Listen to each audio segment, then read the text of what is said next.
അല്പം കൂടി നീ കടലിലേക്ക് മാറ്റി ഇടണമെന്ന് യേശുക്രിസ്തു പറഞ്ഞതെന്നറിയാമോ?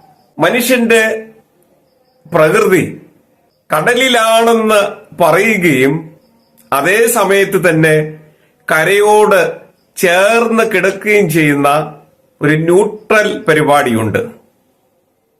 അങ്ങോട്ടുമില്ല ഇങ്ങോട്ടുമില്ല എന്ന് വരുത്തി തീർക്കുന്ന ഒരു മനുഷ്യ സ്വഭാവം.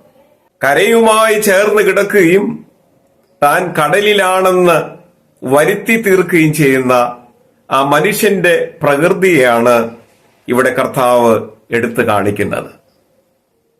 പലപ്പോഴും നിനക്ക് ഫലം കിട്ടാതെ പോകുന്നതിന്റെ കാരണം, നിന്റെ ജീവിതത്തിൽ നിരാശ നിഴലിടുന്നതിന്റെ കാരണം ഈ ന്യൂട്രൽ സ്റ്റാൻഡാണ്.